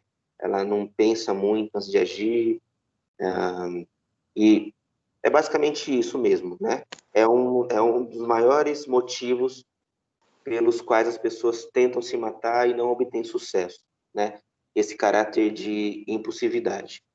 Traumas na infância, principalmente a privação da figura materna. Assim que a gente nasce, a gente causa um print em nossos filhos. A mãe causa isso de uma forma muito significativa, tá? E ela vai validando o bebê, a criança, dando esses feedbacks. Quando a pessoa é muito privada dessas validações, ela pode ter traumas na infância e isso pode desencadear no futuro grandes problemas psicológicos, tá? Não estou dizendo aqui que a pessoa vai se matar por conta disso, mas isso pode desencadear graves doenças psíquicas, tá? Isso é realmente muito urgente, é muito grave essa questão. O pessimismo, a tendência a interpretar tudo por um viés negativo, tá? Geralmente também essa pessoa tem um pensamento muito dicotômico, né? O que significa esse pensamento dicotômico? É o 880, né? É preto e branco. Então, ou eu sou feliz ou eu sou triste. Ou eu sou feliz ou eu sou feliz ou eu sou infeliz. Ou eu sou um profissional de sucesso, né? É remédio da mãe que a mãe tá tomando, filho. Pra ansiedade. Acho que tem alguém com o microfone aberto aí. Acho que agora fechou. Então, a pessoa também tem esse pessimismo, né? Esse pensamento mais voltado para o negativo. Temos também pensamentos disfuncionais como outra característica. A pessoa não consegue discernir mais o que é realidade, o que é ilusão, o que é só o seu sentimento, o que é só o seu pensamento brincando com ela. Ela confunde isso, chegando muitas vezes a um estado de rompimento com a realidade, um estado mais psicótico, né? Que também é um estado muito grave e que pode vir a desencadear o suicídio também. Eu estou correndo um pouquinho nessa parte porque não sei quanto tempo eu tenho, mas faltam alguns slides aí. Outro aspecto é a dificuldade de ressignificar e a inflexibilidade cognitiva. A vivência remete apenas ao sofrimento e à dor. Então, aqui, né, outra orientação para vocês, enfermeiros já formados ou que vão se formar, é comum, quando a gente acolhe esse paciente, é comum que ele apresente essa inflexibilidade. O que é essa inflexibilidade? Você vai tentar apontar algo bom na vida desse paciente, né? Desde alguma coisa mais complexa até uma coisa mais simples, e ele vai se mostrar totalmente inflexível, né? Ele vai sempre estar refutando você. Então, por isso que muitas vezes é um atendimento também cansativo, né? Porque você tem que ter um pensamento muito rápido, tem que ter uma argumentação, uma oratória boa para poder realmente entrar na vivência desse paciente que vem muito inflexível, né? Ele está decidido mesmo que não vale a pena viver, tá? Então, vocês vão se deparar muito com essa inflexibilidade. Então, por isso da importância de desenvolver a empatia, por isso da importância de saber se colocar no lugar do próximo, por isso da importância de ajudar o desconhecido, né? Essas são algumas práticas para que você aumente o seu nível de empatia pelas pessoas. Pensamentos dicotômicos, né? Eu já comentei isso no slide anterior, é tudo ou nada, né? 880, preto ou branco. Abstração seletiva, que é maior atenção no negativo, mesmo diante de outros fatos positivos. Então, a pessoa, ela muitas vezes não percebe, né, ou não valida, por exemplo, que ela tem uma família boa, que ela tem um emprego legal, que ela tem uma história de vida bonita, que ela tem uma espiritualidade significativa, que ela é importante na vida dos outros. Então, ela acaba... É como se a mente tivesse um filtro, né, onde só passasse o negativo. né? E o positivo ali, ele fica isolado. Desamparo familiar, né? A família como uma comunidade ausente. Isso tem relação com a figura materna, né? A ausência da figura materna. Claro, a paterna também, mas por conta desse print que eu comentei, a figura da mãe é muito mais importante, vamos dizer assim, principalmente nesses primeiros anos de vida. E lembrando que também as pessoas podem aprender a viver desamparadas. Tá? Um psicólogo chamado Martin Seligman, ele fez um experimento com um cachorro, onde ele dava pequenos choques na pata desse cachorro, e toda vez que ele tentava sair, ele levava mais choque. O que isso tem a ver com nossas vivências familiares? Tá? Um ambiente abusivo, tá? Onde a pessoa, conforme ela vai vivendo nesse ambiente, né, ou até mesmo outros relacionamentos, ela vai acreditando que isso é a normalidade. Então, isso que mantém muitas mulheres, por exemplo, em namoros abusivos, casamentos abusivos, né? Porque ela acredita que aquilo é o normal. Assim como esse cachorro no experimento do Martin Seligman acreditava que tomar choque era uma condição normal, a mesma questão ocorre em alguns lares, né? Infelizmente. Então, isso é o desamparo aprendido. As pessoas aprendem, né? Infelizmente, que o desamparo é uma condição natural da vida, quando, na verdade, é totalmente o oposto. Bom, indo já para o final da segunda parte, né? Espero que não esteja cansativo, mas eu vou comentar bem rápido aqui. 10 generalidades do ato suicida, segundo Edmund Schneidman, que é um estudioso sobre suicídio, talvez um dos mais importantes. Então, ele relatou nesse livro dele algumas características comuns, né? 10 generalidades aí, como está no slide. Então, o propósito comum é a busca de solução para uma dor psíquica, tá? Todas aquelas dores que eu citei nos slides anteriores, tá? O pensamento inflexível, a dificuldade de enxergar o que é positivo, o que é bom. O objetivo comum é cessar o fluxo da consciência, né? Acho que foi a Eliane que falou aí dos pensamentos, né? De medo. Então, esse fluxo de consciência, ele pode estar muito rápido, vamos dizer assim, né? Claro que não tem um instrumento para medir a velocidade de um pensamento, mas só para usar uma analogia, ele pode estar tão acelerado, né? A pessoa pode estar pensando tanta coisa ao mesmo tempo que ela pensa que tirar a própria vida é a única forma de cessar esse fluxo. O estímulo comum é uma dor psíquica insuportável, né? A existência, como eu disse, ela se torna doente. Então, estar nesse mundo fica insuportável. O estressor comum são as necessidades psíquicas frustradas. Quais são essas necessidades? Necessidade de aconchego, de atenção, de aproximação, de aceitação, de ternura, de amor, de validação. Essas necessidades vão sendo não atendidas, o que pode desencadear pensamentos suicidas também. A emoção comum compreende desesperança e desamparo, né? Comentei isso nos slides anteriores. O estado afetivo comum é a ambivalência, a pessoa fica muito confusa, né? Faço ou não faço? Termino ou não termino com a minha própria vida? Então, essa ambivalência é muito recorrente também.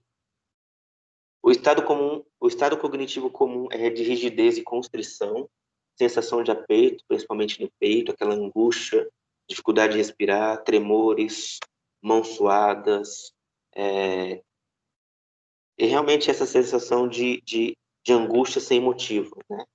A ação comum é o escape, a fuga. Então, essa pessoa, se ela começa a ter pensamentos suicidas, ela também pode desenvolver outros vícios, como o vício da bebida. Aqui entra também trocar uma dor pela outra, que é a automutilação.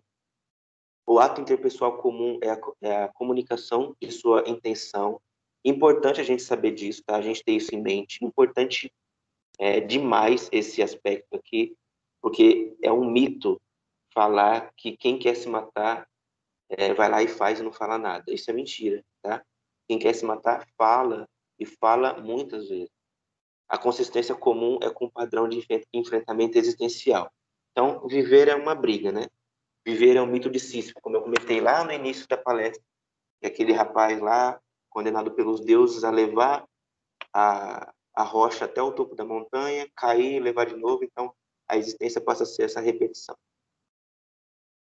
Aqui temos algumas expressões ou ideias, né? Expressão de ideias ou de intenções suicidas, ou frases comuns que essas pessoas costumam dizer, como vou desaparecer, vou deixar vocês em paz, eu queria poder dormir e nunca mais acordar, é inútil tentar fazer algo para mudar, eu só quero me matar, se eu for embora ninguém vai sentir falta, não faz diferença. Então, essas são algumas frases típicas e são grandes sinais de pessoas que têm pensamento suicida. Bom, gente, terceira parte e última é bem breve. Acho que eu consegui dar algumas orientações. Espero que eu tenha conseguido ser muito claro nas minhas explanações, nas minhas explicações aqui. E essa última parte é a prevenção do suicídio, né? Como que a gente consegue prevenir, né? Quando a gente fala aqui de prevenção, é realmente uma conscientização maior sobre o tema e sobre esse drama da existência, causando mais coesão social, né? O que significa a dificuldade que as pessoas têm de não se sentirem validadas pelos seus grupos. Então, é importante que a gente tente fazer com que essa pessoa volte a se socializar. Lembra que o primeiro tipo de suicídio é o suicídio egoísta, o suicídio individualista? A gente precisa fazer o oposto, precisa fazer com que essa pessoa entre mais num processo de socialização, tá? Através de trabalhos voluntários, que seja, ou de maior influência da família, ou da própria religião, da espiritualidade, da comunidade em si, da vizinhança. A maneira que tiver ao alcance do terapeuta ou do profissional, exortar essa pessoa a tentar voltar à vida ativa, à sociabilidade, mas através de terceiros, através da família, através de orientações aos familiares e até mesmo aos vizinhos, por o caso. O trabalho, o indivíduo voltar a ter função, né, sentir-se útil, principalmente agora, nessa época de pandemia, é importante lembrar que as pessoas têm, sim, uma função, uma utilidade, um sentido, tá? Que elas fazem diferença. Isso não é somente uma frase bonitinha, não. As pessoas fazem diferença, tá? Todo mundo faz a diferença nesse mundo. A inserção na comunidade social também, né? Como eu já comentei, fazer com que essa pessoa volte a ter uma vida social, usando, né, como meios aí a família, os vizinhos, amigos, né, o que estiver ao alcance. Além disso, a gente deve divulgar mais, né, com responsabilidade, com certeza, até mesmo por conta daquele fenômeno Werther que eu comentei no começo. Mas é importante a gente divulgar, tá, falar mais sobre esse assunto, claro que toda a responsabilidade possível, programas em escolas, como esse que vocês estão fazendo agora, né, proporcionando uma palestra, uma aula, isso é muito importante. A conscientização da população, né, e para isso foi instituído aí no dia 10 de setembro, que é hoje, Dia Mundial de Prevenção ao Suicídio. Dar uma atenção especial para quem já tentou tirar a própria vida, investigar se já tem históricos de doenças psiquiátricas na família ou esse próprio paciente que já tentou suicídio, tentar manter o paciente estável, tá? Fisicamente, psiquicamente, com alimentação. Muitas vezes a pessoa já se ausentou de uma alimentação saudável, então tentar resgatar isso com a pessoa, né? Fazer realmente um trabalho multidisciplinar com nutricionistas, enfim, né? Todos os profissionais da saúde. Como eu já disse, buscar históricos de comportamentos disfuncionais, identificar fatores de riscos, né? Como, por exemplo, o que desencadeou isso, se essa pessoa, o que ela tem visto, acessado, quais têm sido as vivências dela, se ela já tem histórico de transtorno mental, se ela faz uso de alguma medicação, se ela procurou o abuso de alguma medicação, se ela vive muito perto de meios letais no trabalho, em casa. Importante não deixar essa pessoa sozinha em hipótese alguma, até que ela esteja mais estável. E também, diante de uma pessoa sob o risco de suicídio, temos o Centro de Valorização da Vida, né, o CVV, que realiza apoio emocional, prevenção do suicídio também, com alguns voluntários, são pessoas que voluntariamente se oferecem para ajudar essas pessoas, né, conversando, com total sigilo, através de telefone, e-mail ou chat. E o número é 188, tá? São ligações gratuitas, o tempo que for, 24 horas por dia, tá? Você pode ligar nesse número aí, qualquer horário, que sempre vai ter ali algum voluntário para te escutar, te orientar e te ajudar. Então, era isso, gente. Muito obrigado. Mais uma vez, eu agradeço o convite. Espero que isso tenha sido uma noite agradável, que eu tenha também conseguido passar boa parte, né, do que eu conheço, do meu conhecimento. Claro que, humildemente aqui, peço desculpas se eu não soube responder todas as questões que me foram dirigidas, mas agradeço pela atenção, pelas perguntas e pela reciprocidade. Muito obrigado. Eu é que agradeço, Randall, pela sua participação. Muito obrigada. Foi uma noite muito produtiva para todos nós, né, de muito conhecimento. Eu acho que você contribuiu grandemente com o aprendizado dos nossos alunos. Antes de abrir para algumas questões, eu gostaria de fazer alguns agradecimentos. Hoje a gente tem a participação aqui da maioria dos nossos alunos, né, do 4º período de enfermagem, do 6º período, do 8º e do 10º. Assim como das professoras Andressa e Flávia, muito obrigada pela participação. Gostaria de agradecer também a presença das professoras da ETEC, a Fátima e a Edmeia, e alguns alunos também do curso técnico aqui de Taquaritinga. Muito obrigada por prestigiar a nossa noite. Eu tenho uma mensagem que eu recebi via WhatsApp e eu gostaria de perguntar, repassar a pergunta desse aluno, que ele não está com acesso ao chat, e aí eu abro para os demais alunos. Só para a gente ser breve, porque a gente já está com o horário aqui bem adiantado, também não quero abusar da sua disponibilidade, Randall. Então, mais uns 10 minutos aí para as questões e aí a gente finaliza, porque você está com a gente aqui desde cedo também testando a tecnologia, né? Tranquilo, vamos nessa. Camila? Oi. Danilo, Oi, Danilo. Só passar uma orientação antes, agora que a gente vai entrar nessa etapa de pergunta, para o Randall, pode interromper o compartilhamento, Randall, porque aí a gente agora consegue te ver. Certo. Deixa eu ver aqui como eu faço isso. É só, voltar naquela setinha que eu falei no início. No próprio Teams, vai lá no Teams, volta lá no Teams. Ingressar. E aí? 3 pontinhos aí. Ah, tá. E aí? Desativar, compartilhar aqui? Isso, você iria parar o compartilhamento. Compartilhar vídeo? Onde que eu clico aqui? Não, Randall, é só voltar na seta. É isso, Danilo? Parar a apresentação aí embaixo. Não, naquela tela que você estava. Parar a apresentação. Pronto. Voltou? Tá certo agora? Você está compartilhando seu Teams. Isso. Agora sim. Aê. Eu vou fazer a pergunta que eu recebi por WhatsApp. É do aluno Paulo, do 6º período do curso de enfermagem. Ele coloca assim: como um profissional que estudou os meios de como conseguir ajudar uma pessoa em um estado de melancolia, conseguiria se autoajudar, caso se encontre nesse estado, ou precisaria de uma ajuda externa? Olha, o indicado é sempre a ajuda externa. Eu acho que ser médico de si mesmo acho que é muito difícil.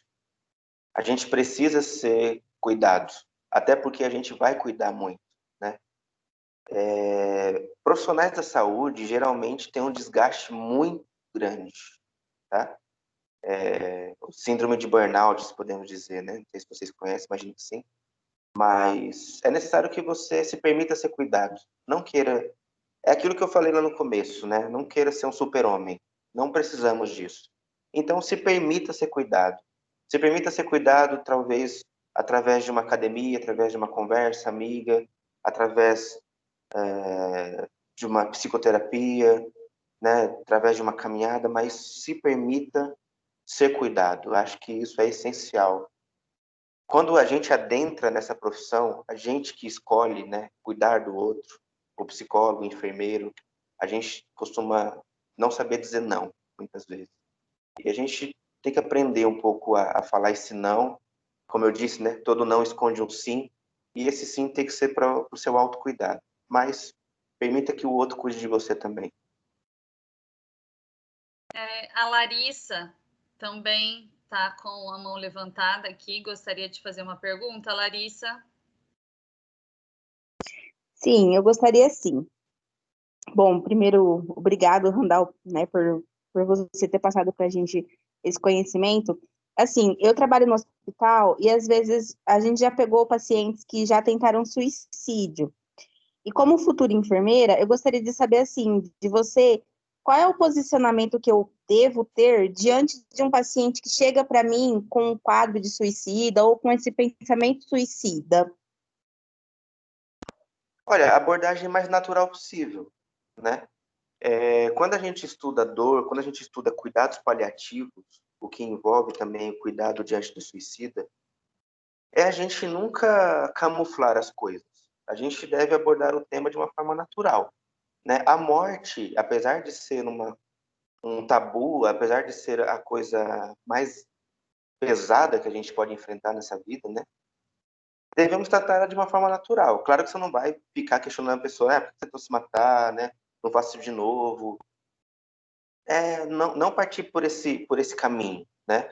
Mas naturalizar o sofrimento, como eu disse lá na diferenciação entre tristeza e depressão.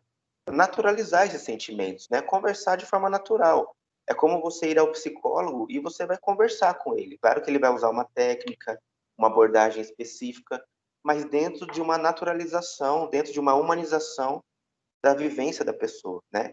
Ele não vai partir de uma condenação, de uma culpa, de uma ridicularização, né? Os europeus, eles têm um termo para isso chamado shaming, né? Fazer a pessoa sentir vergonha.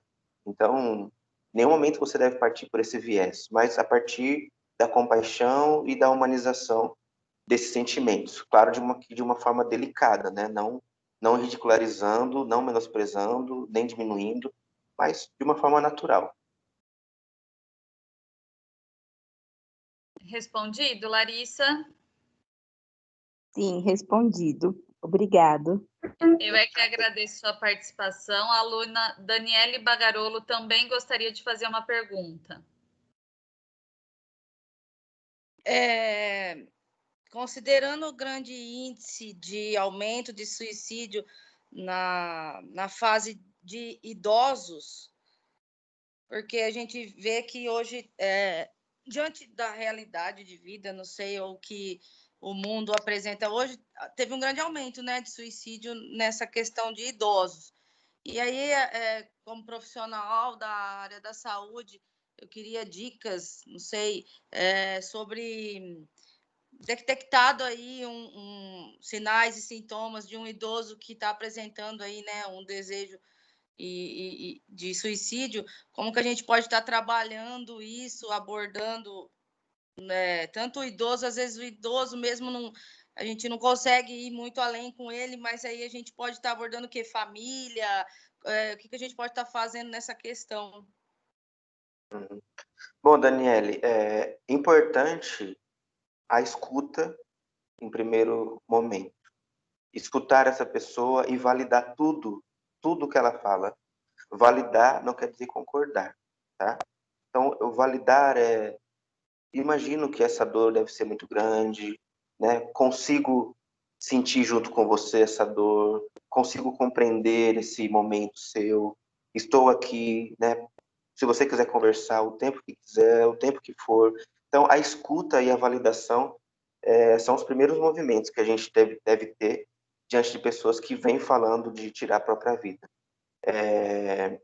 Quando se trata de idosos, aquele sintoma psíquico que eu disse, de inflexibilidade cognitiva, ele já está muito mais enraizado. Então, assim, nunca tente argumentar com essa pessoa, nunca tente bater de frente. Tente entender, tente compreender, o que é totalmente diferente, tá? Então, aqui, né? Escutar, não bater de frente, validar os sentimentos da pessoa, né? O que não significa concordar, mas é validar. Lembrar que, por ser idoso, já tem uma inflexibilidade cognitiva muito significativa, né? Já está enraizado ali, você não vai conseguir mudar tanta coisa. E também, importante, não deixar essa pessoa sozinha, né? Principalmente longe de meios letais. Respondido, Daniele? Sim. Eu acredito que a Joelma gostaria de fazer uma pergunta.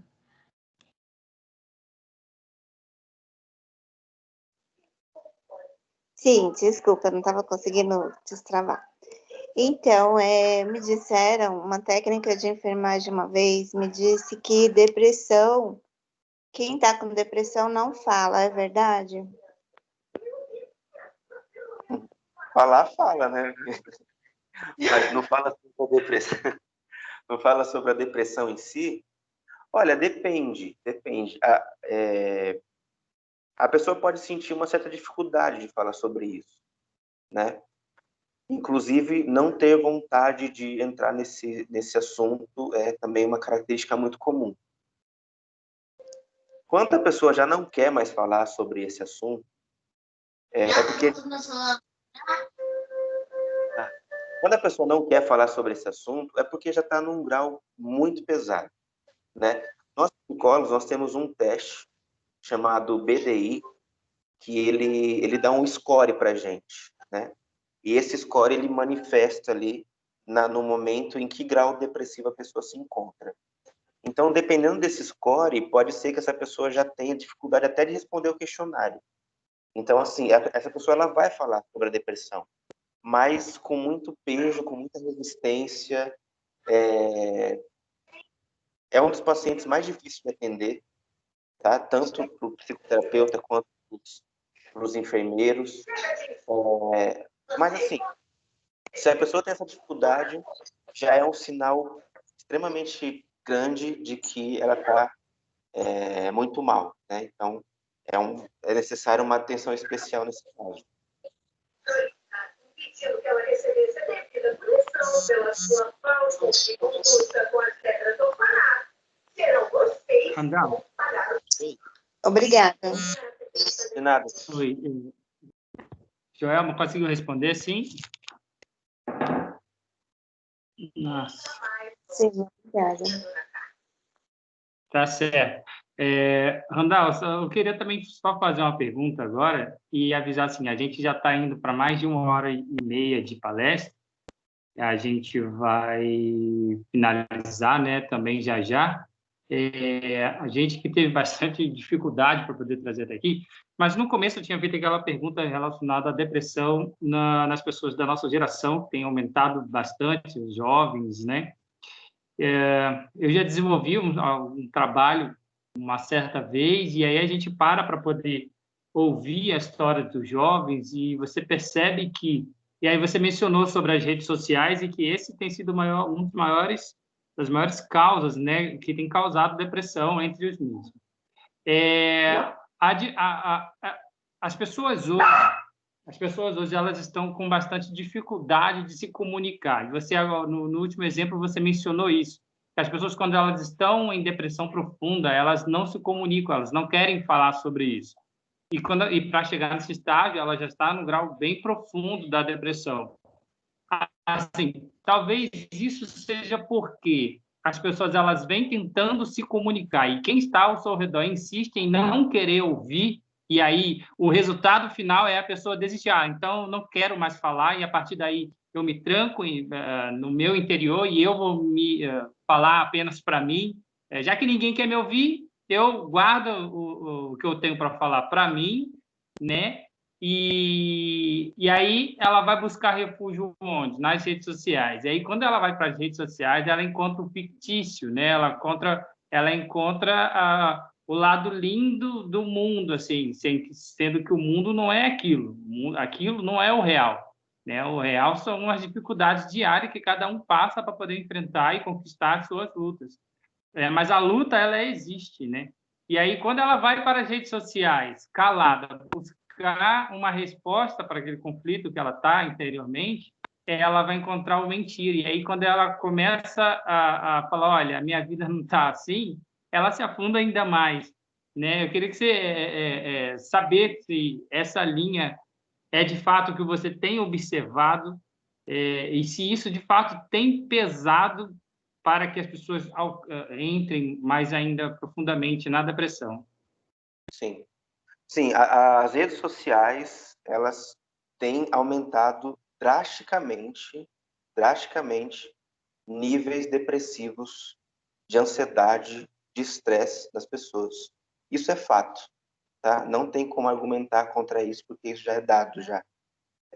Outra coisa importante, né? Você falou aí dessa pessoa tentar se comunicar, tentar se aproximar, e com certeza isso acontece. Essa pessoa já tentou a validação, ela já buscou a validação. Lembra que eu citei agora no final sobre o desamparo apreendido? Isso é o desamparo apreendido.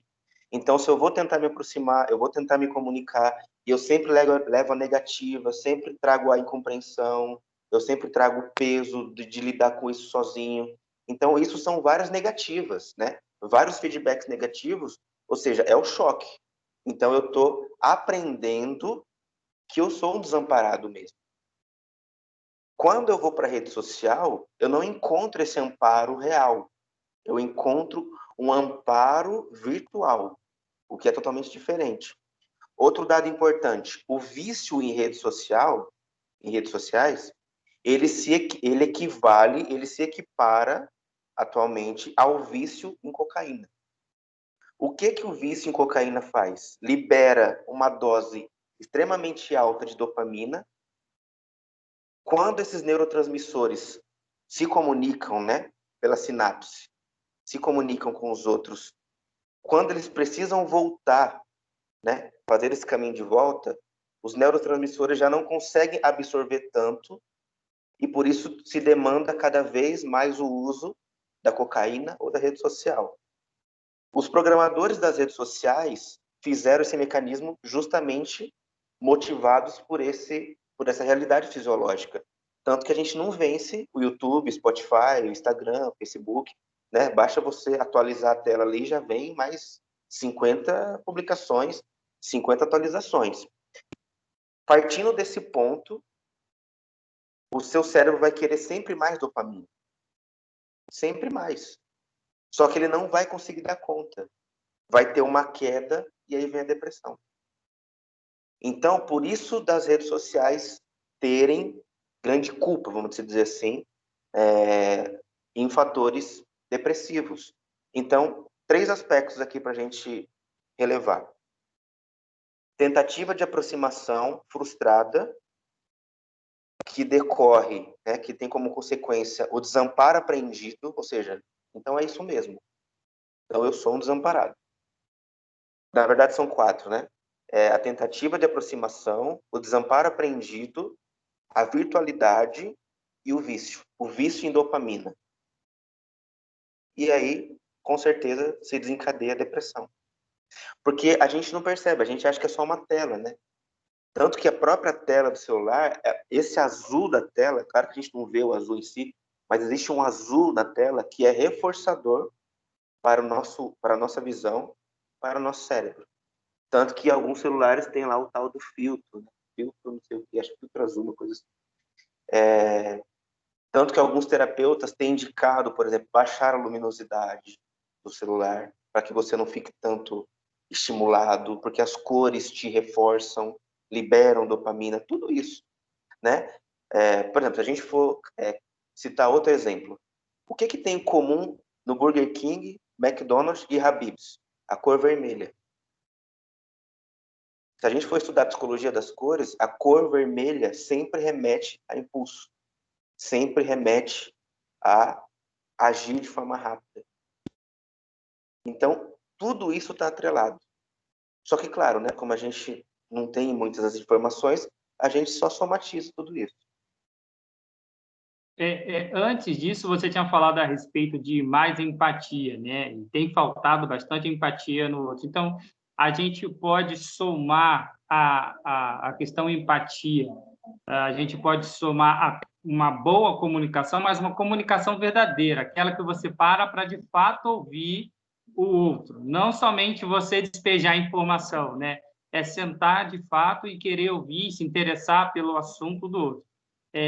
A gente pode acrescentar isso e deduzir e concluir que essa pode ser a solução, ou o início dela, pelo menos, para que haja uma diminuição da depressão, vamos colocar assim?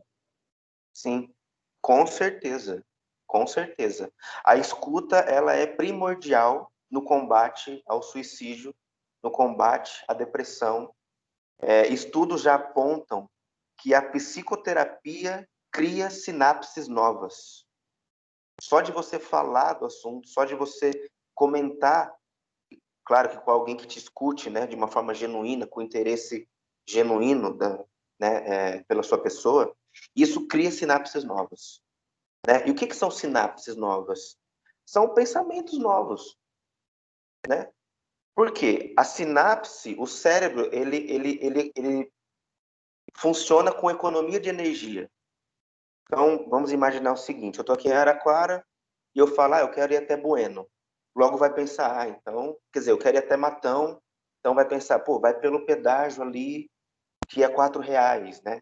Ou seja, esse caminho mais curto, mais econômico. Mas o outro, que é aqui pela Washington Luiz, ele é mais seguro, apesar de ter um pedágio mais caro. Então, o cérebro é a mesma coisa, ele trabalha com economia. Então, por isso que a gente é impulsivo, por isso que a gente fala muitas vezes para alguém assim, eu topo nesse churrasco. Aí, quando você desliga, você fala, caramba, por que eu aceitei? Porque esse mecanismo é o mecanismo do cérebro, ele quer solucionar logo. Então, assim, quando a gente para escutar, a gente para essa impulsividade cerebral, esse excesso de sinapses, esse excesso de energia, e cria novas sinapses mais longas. Por isso da reflexão, por isso quando a pessoa fala, caramba, parei para pensar e tive um insight. São novas sinapses. Então, isso está comprovado cientificamente. Por isso que a terapia, ela é mágica, né? Costumamos brincar, né? Parece que, caramba, você ganha dinheiro só escutando os outros? Não. Eu ganho dinheiro criando novas sinapses, né? Se eu puder falar assim. Mas a escuta, ela é totalmente fundamental na vida humana. Porque nós somos sociais. Nós precisamos dos outros. Né? O nosso cérebro é programado para o convívio social. Se a gente pegar um autor antigo, Adam Smith é conhecido geralmente na economia, mas ele escreveu um livro chamado Teoria do Sentido dos Sentimentos Morais. Ele falava que a empatia é o que faz a gente ter moralidade.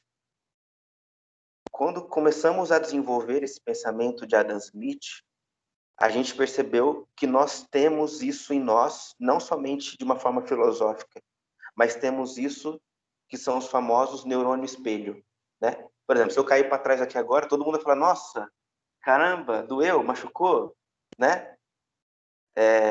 Lá na UFSCar, a gente tem um experimento que a gente coloca uma mão assim de brinquedo e aí a pessoa está olhando assim, aí você pega e dá uma martelada. Todo mundo faz assim. Por que você fez assim na sua mão? Né? Por quê? Porque esse neurônio espelho, ele te coloca no lugar do outro sem que você queira. Claro que isso pode ser alterado, né? Eu estou citando um monte de coisa aqui, gente, sou meio doido, tá? Por que isso pode ser alterado? Porque os estudos de epigenética falam que a nossa cultura pode mudar a forma como o nosso organismo reage às coisas.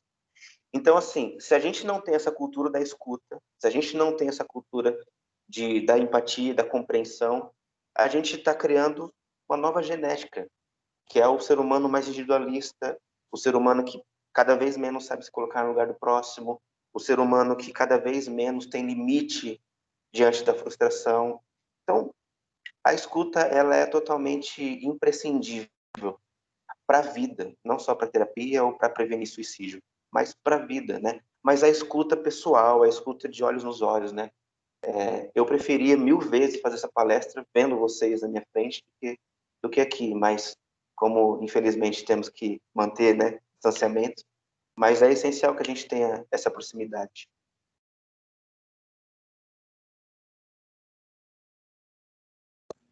Muito obrigada, Randall. E para a gente finalizar a noite de hoje, vamos encerrar aqui com uma última pergunta da aluna Larissa. Está com a mão erguida aqui. Pode perguntar, Larissa. Eu queria saber, assim, se o corpo, né, quando a pessoa tem um pensamento suicida, como é que você consegue detectar através do comportamento corporal dessa pessoa? Pergunta difícil, hein, Larissa? Olha, geralmente, se tratando de depressão, essa pessoa ela tem uma postura mais fechada, né? O olhar mais baixo, mais triste. Não dá para apontar que isso são características de pessoa que está tendo um pensamento suicida, tá? Não tem como a gente prever isso ou ver isso simplesmente olhando o físico, né? Mas podemos dizer que a pessoa pode também ter baixa resistência, ela pode ficar muito doente facilmente, tá? Se tratando de depressão. E levando-se em conta aqui que depressão gera pensamento suicida. Então, essa pessoa ela vai ter baixa resistência, né? Ela pode ficar doente facilmente. Ela pode engordar ou emagrecer de uma forma rápida. Então, por exemplo, a pessoa estava em um mês, ela engordou, sei lá, 20 quilos, ou o inverso disso. Ela vai ter, às vezes, dores no corpo, né? Ela vai somatizar com muito mais facilidade. Então, esses são alguns sinais, assim. Eu não diria para você que isso são sinais que ela está pensando em se matar, né? Porque não tem como a gente estar dentro da pessoa. Mas isso são alguns sinais de que ela está precisando de ajuda.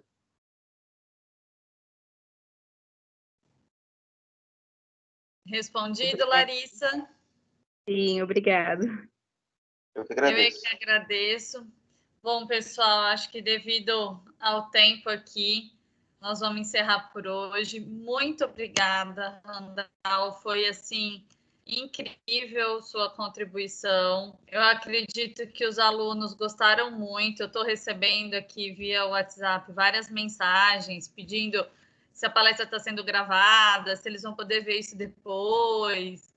Então, tá bem interessante, foi muito boa a interação. Agradeço a todos que participaram também. Muito obrigada, Randall. Assim que terminar essa pandemia, eu gostaria de convidá-la a conhecer a nossa unidade pessoalmente, tá? Então, a gente pode programar aí para o próximo semestre para que você venha para Taquaritinga, né, e conheça um pouquinho da faculdade. Tenho certeza que você vai gostar bastante daqui.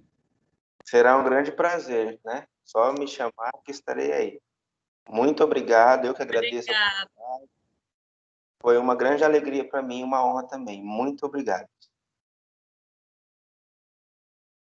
Então, é isso, né? A gente está agradecendo aos 53 participantes que ficaram até o final conosco aí, gente. Muito obrigado pela participação de vocês. Randall, mais uma vez, obrigado. Professora Camila, incrível como sempre. Palestra incrível. A gente, quem participou aqui, bacana, pessoal, uma coisinha bem legal, assim. Você que participou da palestra aqui, posta no Facebook de vocês, no Instagram, tira um print aí, tira uma foto, fala lá como foi essa palestra para você, tá? Como foi a sua experiência a participar dessa palestra aqui conosco, que marca a faculdade só para a gente saber, dar um feedback para a gente tá aí, ter ciência de como está contribuindo. Oi? Me marquem também, Randi Psico. Sim, Qual? É RAND, RAND Psico, de psicologia. Tá bom? Ótimo. Tá certo. Maravilha. Então, pessoal, marca a gente lá, marca a faculdade, marca o Randall para essa palestra incrível. Então, a gente agradece mais uma vez a todos vocês. Tenham todos uma boa noite. A gente vai se falando, pessoal. Forte abraço. Tchau, tchau. Tchau, tchau. Tchau, Boa gente. noite. Obrigada. Boa noite. Bom descanso. Tchau. Boa noite. Tchau, tchau. Boa noite. Boa noite. Boa noite. Tchau. Tchau, boa noite. Tchau, boa noite. Boa noite. Boa Obrigada. noite. Foi uma ótima palestra, adorei. Tchau, boa noite. Foi boa mesmo. Parabéns. Isso também é um duelo que favorece. Então, ele chega atrasado para ajudar, mas um pouquinho atrás,